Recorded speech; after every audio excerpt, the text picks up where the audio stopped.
After a long day of learning, it's really important to stop for a second and think about what did the participants get out of the exercise or the whole day.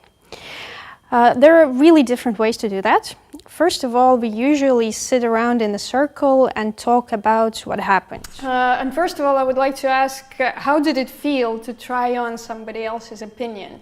For me, it's stupid to explain about myself to everybody who knows anything about me.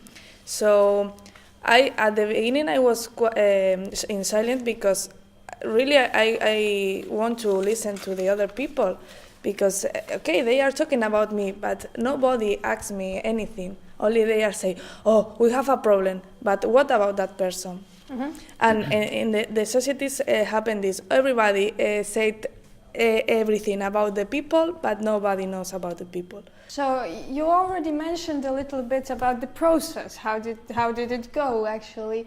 And that's what my next question is about. How did the decision come? How did you feel it? Was it just the majority, pushing one person down, or was it actually a discussion bringing to a solution?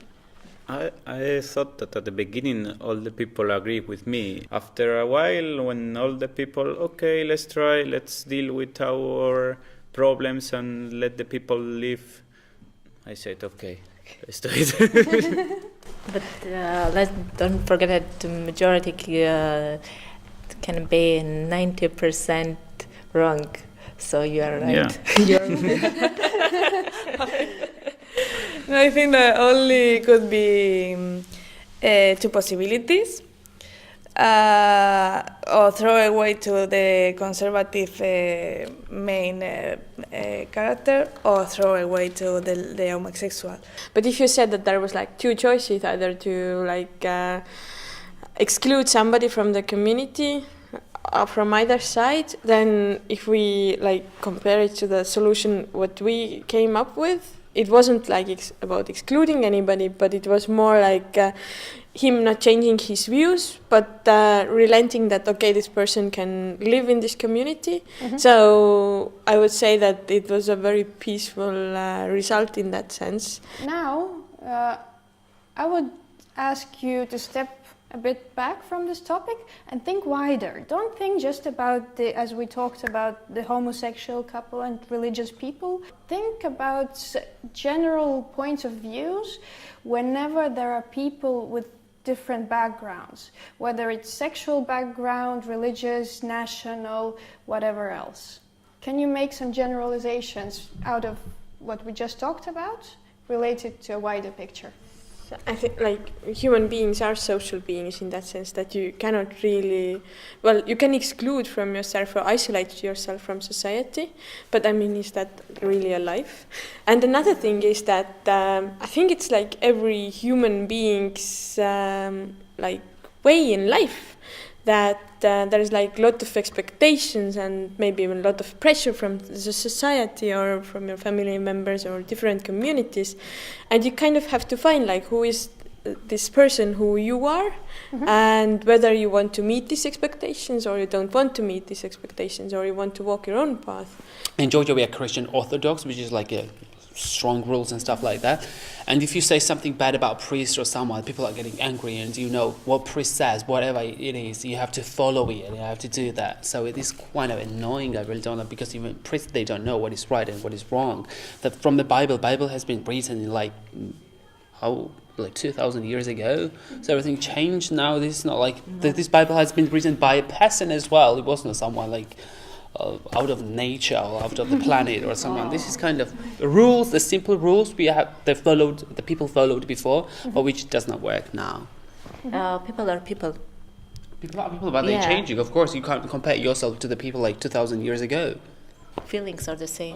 But people 2,000 years ago have the culture inside their countries, so they don't move away. Mm-hmm. Yeah. And now all the people are mixed. All the cultures are mixed.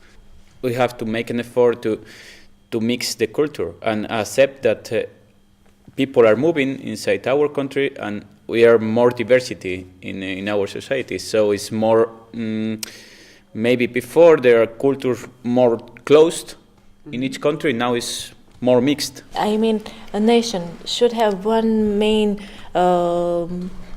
idea in order to follow, to be one. If for Estonians it's singing all together, if for Armenians it's a religion, if for, I don't know, for Spanish people it's another thing. You should have one idea, one national idea. It can be religion, it can be singing, it can be everything.